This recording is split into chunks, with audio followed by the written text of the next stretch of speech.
पुणे विद्येचं माहेरघर, सांस्कृतिक राजधानी आणि आता महाराष्ट्राच्या राजकारणातलं सर्वात मोठं बॅटल ग्राउंड. आगामी पुणे महानगरपालिका निवडणुकीचे ढोल वाजू लागले आहेत, पण या निवडणुकीच्या रणधुमाळीत महायुतीमध्ये मात्र मोठा पेच निर्माण झाला आहे. एकीकडे राज्याचे मुख्यमंत्री देवेंद्र फडणवीस यांनी स्पष्ट केलंय की पुण्यात आम्हाला अजित पवारांच्या राष्ट्रवादीसोबत लढता येणार नाही, कारण तसं केल्यास विरोधकांचा फायदा होईल. पण आता खरी बातमी ही आहे की केवळ अजित पवारच नाही तर एकनाथ शिंदेंची शिवसेनाही पुण्यात भाजपची साथ सोडू शकते. भाजप आणि शिवसेना यांच्यातील जागा वाटपाचा तिढा इतका वाढला आहे की आता शिंदे गटाने चक्क स्वबळावर लढण्याचा इशारा दिला आहे. भाजपने शिवसेनेला दिलेली ऑफर आणि शिवसेनेची मागणी यात जमीन आसमानाचा फरक आहे. पुण्यात भाजप खरंच एकहाती सत्ता मिळवण्याच्या ईर्षेने मित्रांना डावलत आहे का? नीलम गोरे यांनी दिलेला इशारा भाजपसाठी किती महाग ठरू शकतो आणि नवी मुंबईतही असाच काहीसा पेच निर्माण झाला आहे का? अशा या व्हिडिओमध्ये आपण पुणे महानगरपालिकेच्या राजकारणाचे सर्व पदर अत्यंत सोप्या भाषेत उलगडून पाहणार आहोत. नमस्कार, मी मृदुला आणि तुम्ही पाहताय थोडक्यात. पुणे महानगरपालिकेत एकूण 41 प्रभाग असून नगरसेवकांची संख्या 165 इतकी आहे. कोणत्याही पक्षाला स्पष्ट बहुमत मिळवण्यासाठी साधारण 83 पेक्षा जास्त जागांची गरज असते. आता पेच कुठे आहे हे समजून घेऊया. सूत्रांच्या माहितीनुसार एकनाथ शिंदे यांच्या शिवसेनेने भाजपकडे 35 जागांची मागणी केली होती, पण भाजपने त्यांना सुरुवातीला अवघ्या 12 जागांची ऑफर दिली. शिंदे गटात जेव्हा यावर तीव्र नाराजी व्यक्त झाली तेव्हा भाजपने आपला आकडा 15 पर्यंत वाढवला. पण शिवसेनेचे पुणे युनिट 20 ते 25 जागांसाठी आग्रही आहे. शिवसेनेच्या नेत्या नीलम गोरे यांनी स्पष्ट शब्दात सांगितलंय की शिवसेनेला पुण्यात भाजपकडून सन्मानजनक जागांची अपेक्षा आहे. जर भाजपकडून सकारात्मक प्रतिसाद मिळाला नाही तर शिवसेना योग्य तो निर्णय घेईल. याचा अर्थ स्पष्ट आहे, पुण्यात युती तुटण्याच्या उंबरठ्यावर आहे. पुण्यातील शिवसेनेच्या नेत्यांनी आता स्वबळाची चाचपणी सुरू केली आहे. जर शुक्रवारपर्यंत भाजपकडून अपेक्षित जागांचा प्रस्ताव आला नाही तर शिवसेना आपल्या सक्षम उमेदवारांना AB फॉर्म वाटायला सुरुवात करणार आहे. 29 तारखेला शिवसेना आपली स्वतंत्र उमेदवारी यादी जाहीर करण्याची शक्यता आहे.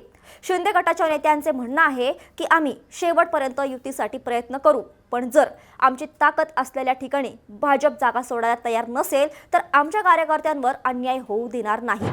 पुण्यात शिवसेनेचे स्वतःचे 10 नगरसेवक होते आणि आता नवीन पक्षप्रवेशांमुळे ही ताकद वाढली असल्याचा दावा शिवसेना करत आहेत. पण भाजपला वाटतंय की पुण्यात त्यांची ताकद इतकी आहे की त्यांना मित्रांची गरज नाही. एकीकडे युतीची चर्चा सुरू असताना भाजपने मात्र आपल्या तयारीचा वेग प्रचंड वाढवला आहे. पुण्यात एका हॉटेलमध्ये भाजपच्या कोर कमिटीची महत्त्वाची बैठक झाली. या बैठकीला केंद्रीय राज्यमंत्री मुरलीधर मोहोळ, चंद्रकांत पाटील, धीरज घाटे आणि इतर बडे नेते उपस्थित होते. या बैठकीत भाजपची उमेदवारी यादी जवळपास निश्चित झाल्याची चर्चा आहे.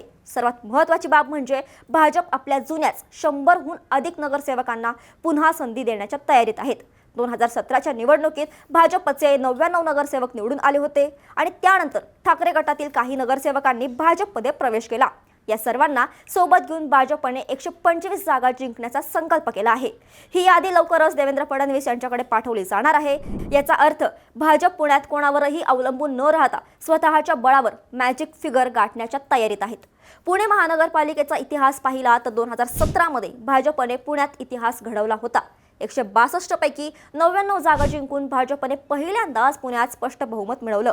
हा निकाल पुण्यातील मध्यमवर्गीय IT कर्मचारी आणि नव्या मतदारांचा कल भाजपकडे वळल्याचं दर्शवणारा होता. त्यावेळी राष्ट्रवादीला 39, काँग्रेसला 9 आणि शिवसेनेला 10 जागा मिळाल्या होत्या. मनसे आणि MIMचा प्रभाव अत्यंत मर्यादित राहिला होता. या निकालानंतर पुणे हा भाजपचा अभेद्य गड बनला आहे. याच आत्मविश्वासाच्या जोरावर भाजप आता शिंदे गटाला जास्त जागा द्यायला तयार नाही. भाजपला वाटते की 2017ची पुनरावृत्ती ते स्वबळावर करू शकतात. पुण्याप्रमाणेच नवी मुंबई महानगरपालिकेतही महायुतीत वाटाघाटींचा अडथळा येत आहे. नवी मुंबईत एकूण 111 नगरसेवक आहेत. तिथे भाजपने 80 जागांचा प्रस्ताव दिलाय तर शिवसेनेने 57 जागांची मागणी केली आहे. एकूण जागांच्या तुलनेत मागणी जास्त असल्याने तिथेही युती करणं कठीण जात आहे. नवी मुंबईत भाजपच्या आमदार मंदा म्हात्रे यांनी एक वेगळाच मुद्दा उपस्थित केला आहे.